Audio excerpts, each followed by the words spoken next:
Good morning students. PSC part second का unit first का topic है संक्रमण तत्व, डी ब्लॉक तत्व।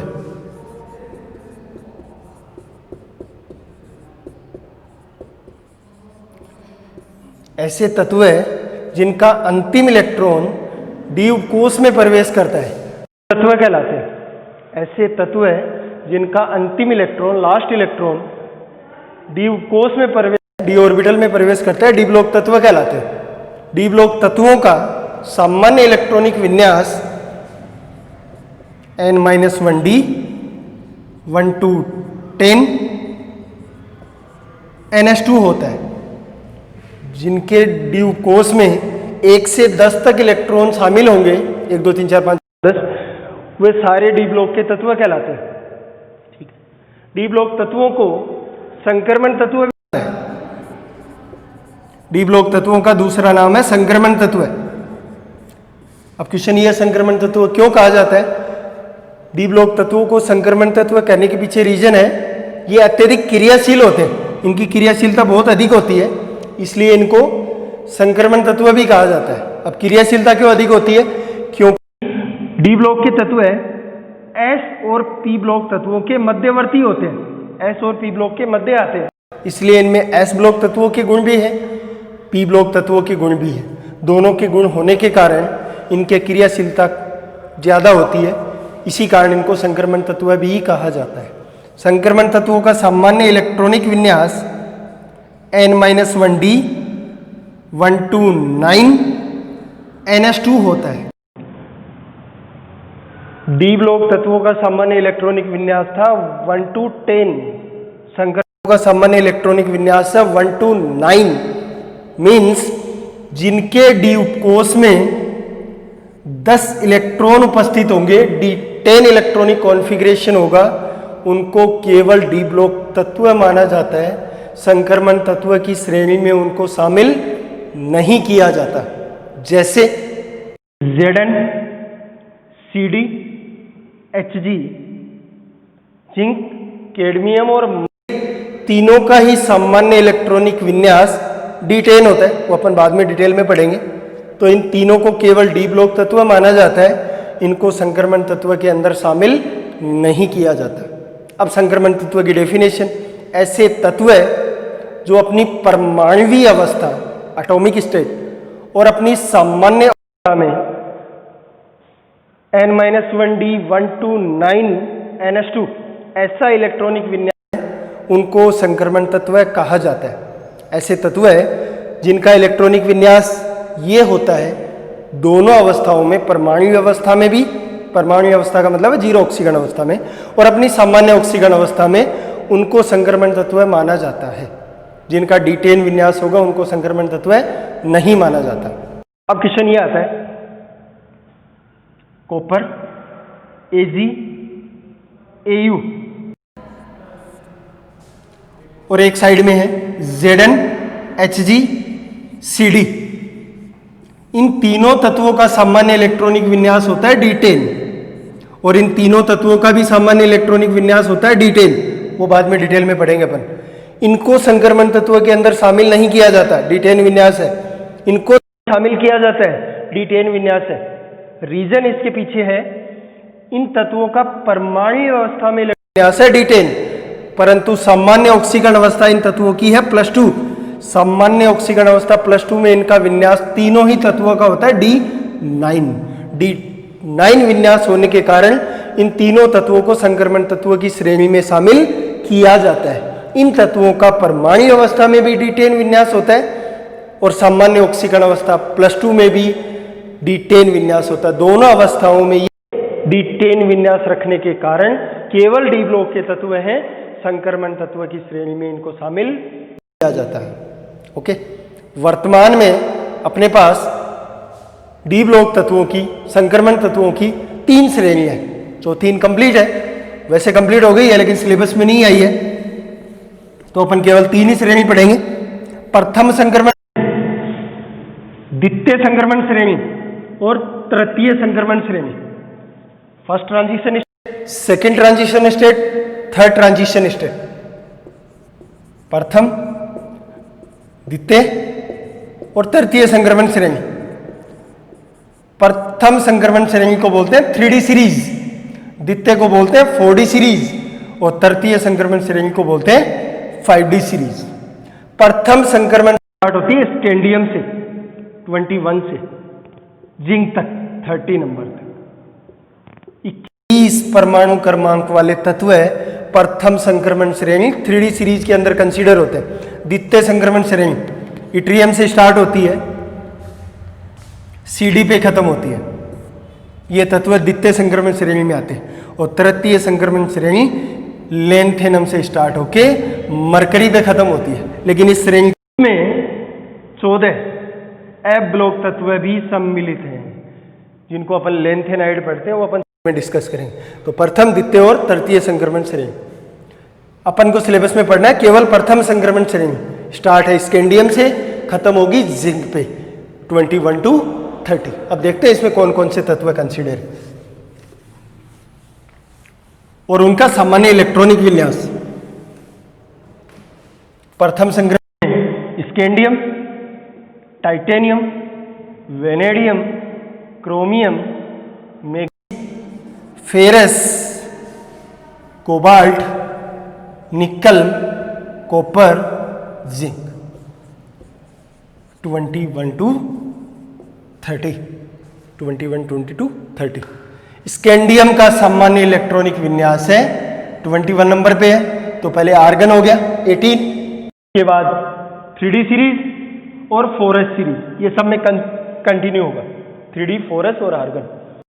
तो 18 इलेक्ट्रॉन अपन ने फिल कर दिए आर्गन के अंदर, बचे अपने पास 3 इलेक्ट्रॉन।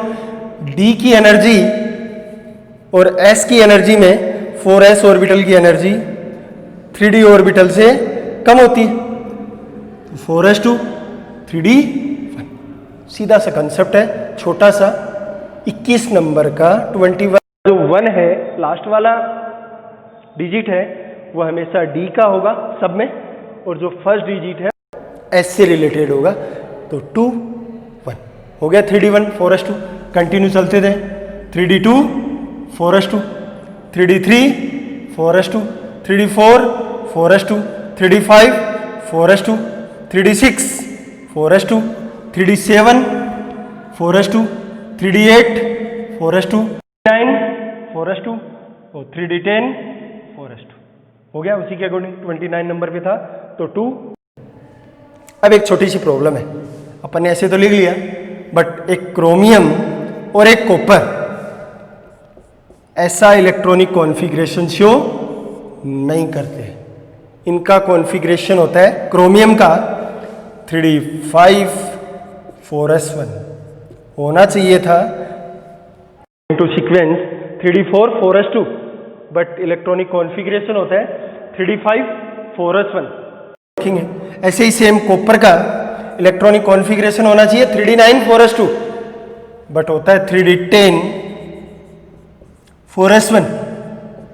अब इनके पीछे रीजन क्या है, क्यों होता है 3D5 वो 3D10, ये है half filled stable electronic configuration अर्धपूर्ण, और ये है full filled stable electronic configuration पूर्ण पूरित स्थायी इलेक्ट्रॉनिक विन्यास।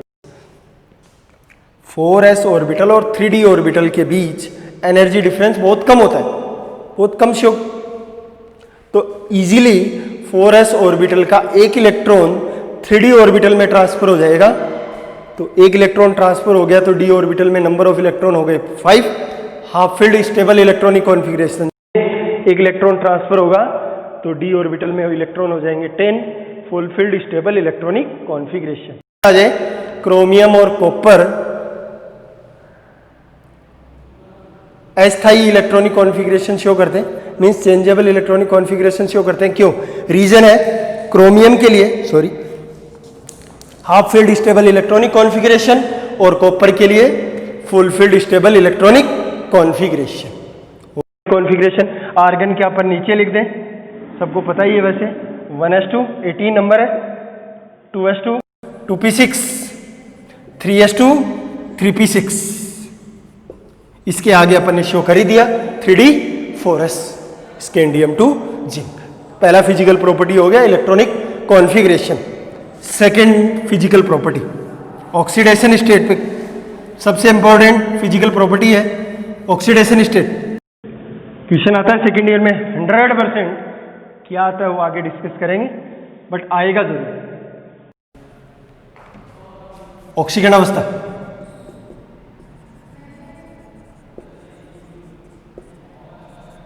Scandium, titanium, vanadium, chromium, manganese, ferrous, cobalt, निकल, कॉपर, जिंक।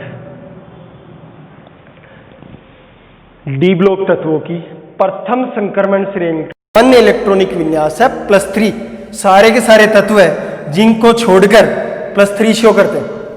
तो जिंक, पहले स्कैंडियम की बात करें +3, टाइटेनियम +3 +4, वेनेडियम +3 +4 +5, क्रोमियम +3 +4 +5 +6, मैग्नीज +3 +4 +5 +6 +7, +2 भी शो करता है। तो +2 से लेके +7 तक अब डिक्रीज होना स्टार्ट होगा। +3 +4 +5 +6 +3 +4 +5 +3 +4 +2 +3 एंड लास्ट जिंक +2। पॉइंट सुन लीजिए। प्रथम संक्रमण श्रेणी में स्कैंडियम केवल एक ही ऑक्सीडेशन स्टेट शो करता है +3, स्थायी ऑक्सीकरण अवस्था है। 3 इलेक्ट्रॉन निकलने के बाद, फर्स्ट 3 आयोनाइजेशन के बाद आर्गन के जैसा इलेक्ट्रॉनिक कॉन्फ़िगरेशन आता है। जिंक केवल +2 शो करता है, एक ही स्टेबल ऑक्सीडेशन स्टेट, क्योंकि +2 के बाद इसका कॉन्फ़िगरेशन हो जाता है D10, पूर्ण पूरित स्थायी विन्यास, फुलफिल्ड स्टेबल कॉन्फ़िगरेशन। इन दोनों के अलावा बाकी तत्व है वेरिएबल ऑक्सीडेशन स्टेट शो करते हैं, परिवर्तनशील ऑक्सीकरण अवस्था शो करते हैं। पहला क्वेश्चन, तत्व परिवर्तनशील ऑक्सीकरण अवस्था दर्शाते हैं क्यों? वेरिएबल ऑक्सीडेशन स्टेट शो करते हैं क्यों? रीजन है उनके पीछे। प्रथम संक्रमण श्रेणी में संक्रमण तत्वों में 3d और 4s ऑर्बिटल के बीच, संक्रमण तत्वों में 3ds ऑर्बिटल और 4s ऑर्बिटल के बीच जो एनर्जी डिफरेंस है वो बहुत, इलेक्ट्रॉन इजीली एक्सचेंज हो जाते हैं। यही रीजन है इनके बीच कि ये वेरिएबल ऑक्सीडेशन शो करते हैं। अब कैसी के सामने है, स्कैंडियम से मैग्नीज तक जाओगे, लेफ्ट टू राइट जाओगे सीरीज के अंदर, तो अयुग्मित इलेक्ट्रॉनों की संख्या इंक्रीज होगी, बढ़ेगी अयुग्मित इलेक्ट्रॉनों की संख्या। डी में 1 आया, डी में 2 आए, डी में 3 आए, डी में 4 आए, डी में 5 आए। तो अयुग्मित इलेक्ट्रॉनों की संख्या बढ़ने के कारण ऑक्सीकरण अवस्था भी बढ़ती है, इंक्रीज होती है। उसके बाद मैग्नीज के बाद होना स्टार्ट होते हैं, युग्मित होना स्टार्ट होते हैं, तो ऑक्सीकरण अवस्था धीरे धीरे कंटिन्यूसली डिक्रीज होती है।